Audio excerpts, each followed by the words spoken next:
Bonjour. Alors, suite à la demande de quelques membres qui n'ont pas encore étudié le chapitre de probabilité, et donc ils n'ont pas pu suivre que ce soit les cours de variables aléatoires ou les exercices que j'ai proposés. J'ai donc décidé de vous présenter le cours que j'ai déjà fait avec mes élèves, le cours de probabilité en classe, et qui sera donc aussi une occasion pour eux pour faire une petite révision. Le commencement, alors, ça serait avec des résultats qui sont plutôt un rappel de ce que vous avez vu en troisième année. Alors, grand 1, expérience aléatoire. C'est quoi une expérience aléatoire? En fait, toute expérience dont le résultat est soumis au hasard est appelée expérience aléatoire. Et l'ensemble, des issues ou des résultats de cette expérience est appelé univers. Donc, si E est formé par les éléments A1, A2, AN, un univers fini d'une expérience aléatoire, alors chaque élément A1, A2, AN est appelé événement élémentaire, c'est-à-dire chaque issue, chaque résultat de l'expérience aléatoire est un événement élémentaire. Une partie de E, donc formée de quelques résultats, d'un nombre fini de résultats, par exemple A3, A5, A10, est un événement pour n supérieur ou égal à 10. Alors voilà, donc par exemple pour cette activité, une expérience consiste à lancer une pièce de monnaie. Donc c'est bien une expérience aléatoire parce que le résultat est soumis au hasard. Alors on lance cette pièce de monnaie 2 fois de suite, on note à chaque fois le côté exposé, donc P pour pile, F pour face. Alors c'est quoi l'univers E de cette expérience aléatoire? Et déterminer l'événement A avoir au moins une pile. Alors, l'univers E de cette expérience aléatoire est formé de tous les résultats possibles. Ici, les résultats possibles sont ou bien on obtient face puis face, ou bien face puis pile, ou bien pile puis face, ou bien pile puis pile. Donc l'univers E est constitué de ces quatre issues, donc des quatre couples FF, FP, PF et PP. Pour l'événement A, avoir au moins une pile, donc avoir au moins une pile, c'est-à-dire ou bien une pile ou deux piles au maximum. Donc l'événement A est formé des couples FP, PF et PP.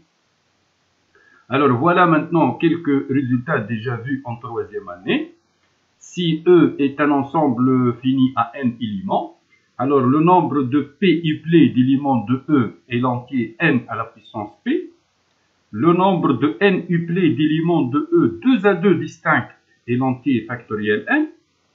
Et si P est entre 1 et n, alors le nombre de P uplés d'éléments 2 à 2 distincts est l'entier ANP, le nombre d'arrangements de P éléments parmi n éléments, qui est égal factoriel n sur factoriel de n moins P. Si n égale à P, alors on retrouve le nombre de n uplés d'éléments de E 2 à 2 distincts, c'est-à-dire on retrouve factoriel n, puisque n moins n factoriel, c'est 0 factoriel par convention, c'est égal à 1. Et le nombre de parties de P éléments de E est l'entier CNP, le nombre de combinaisons de P éléments parmi n éléments, qui est égal factoriel n sur factoriel P fois factoriel de n moins P. Grand 2, définition d'une probabilité sur un ensemble fini. Alors, soit E, un ensemble fini à n éléments, on suppose que c'est l'univers d'une expérience aléatoire, et P de E, l'ensemble des événements de E, c'est-à-dire l'ensemble des parties de E. Alors, on appelle probabilité sur E toute application P de E dans 0,1, vérifiant P de E, c'est-à-dire P de l'événement certain, c'est égal à 1, et P de l'ensemble vide, ou en probabilité, c'est l'événement impossible, P de l'événement impossible, c'est égal à 0.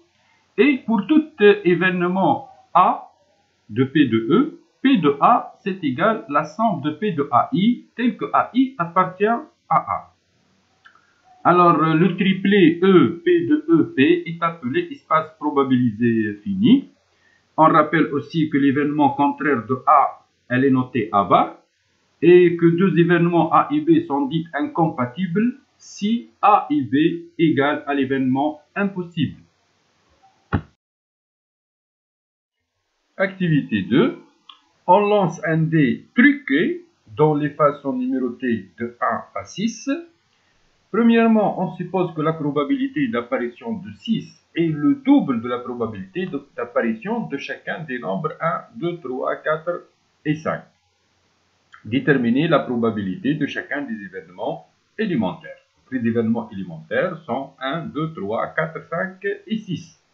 Alors, d'après donc ces données, on a la probabilité d'apparition de 6 est égale à 2 fois la probabilité d'apparition de 1. Et la probabilité d'apparition de 1, c'est égal à la probabilité d'apparition de 2, 3, 4 et 5. Or, la somme des probabilités des événements élémentaires, c'est égal à la probabilité de l'univers, c'est-à-dire c'est égal à 1. Donc P de 1 plus P de 2 plus P de 3 plus P de 4 plus P de 5 plus P de 6, c'est égal à 1. P de 1 égale à P de 2 égale à etc. à P de 5. Donc ça donne 5 fois P de 1, plus la probabilité de 6 qui est égale à 2 fois la probabilité de 1 égale à 1. Donc ça donne 7 fois P de 1 égale à 1. Et donc la probabilité d'apparition de 1 c'est égal à 1 sur 7. D'où donc P de 5 c'est égal à P de 4 etc. égale à P de 1 égale à 1 sur 7. Et P de 6 qui est égal à 2 fois P de 1, donc c'est égal à 2 sur 7. Deuxièmement, déterminer la probabilité de l'événement A obtenir un nombre pair. Deuxièmement, l'événement A, c'est obtenir un nombre pair, c'est-à-dire obtenir 2, 4 ou 6. Donc A, c'est égal à l'ensemble formé par les trois éléments, ou bien les trois événements élémentaires 2, 4 et 6. La probabilité de A, par définition, c'est égal à la somme des probabilités des événements élémentaires qui sont appartenant à A. Donc P de A, c'est égal à P de 2 plus P de 4 plus P de 6. Donc c'est égal à 1 sur 7 plus 1 sur 7 plus 2 sur 7. Donc ça fait 4 sur 7. Alors, on rappelle ici quelques propriétés très importantes. Donc la probabilité de A ou B, ce qu'on lit en théorie ensembliste A union B. Donc on lit en théorie de probabilité, P de A ou B, c'est égal à P de A plus P de B moins P de A et B. La probabilité de l'événement contraire de A, P de A bar, c'est égal à 1 moins P de A. Si A et B égale le vide, c'est-à-dire si A et B sont deux événements incompatibles, alors P de A ou B sera donc P de A plus P de B. Et en général, si A1, A2, AN sont des événements 2 à 2 incompatibles, alors P de A1 ou A2 ou etc. ou AN, c'est égal P de A1 plus P de A2 plus etc. P de AN. Grand 3, équipe probabilité. Alors, on parle d'équipe probabilité lorsque les issues ou les résultats d'une expérience aléatoire ont la même chance de réalisation. Comme le tirage au hasard, comme des pièces équilibrées, des non pupées, des boules indiscernables au toucher, etc.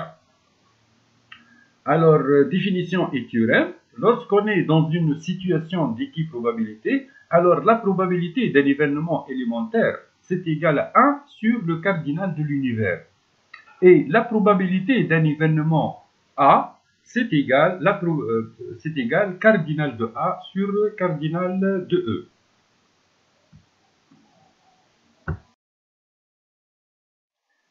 Grand 4, probabilité conditionnelle. Alors, soit E, P de E, P, un espace probabilisé, et B, un événement tel que P de B, différent de 0. Alors, lorsque on suppose que B est déjà réalisé, la probabilité de A lorsque B est réalisé, ça s'appelle la probabilité B conditionnelle. Et donc, on a la définition, la probabilité de A, sachant que B est réalisé, c'est égal à P de A et B sur P de B.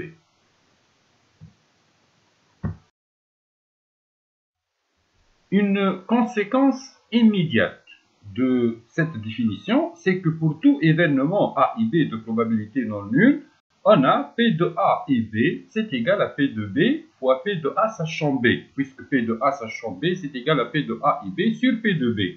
Et aussi, c'est égal à P de A fois P de B sachant A par permutation, donc de A et B, on obtient aussi ce résultat. Alors, je vous donne maintenant cet exercice pour mieux comprendre. Et on va s'arrêter ici. On continuera donc dans la prochaine vidéo. Alors, essayez de faire cet exercice. Merci pour votre attention et à bientôt.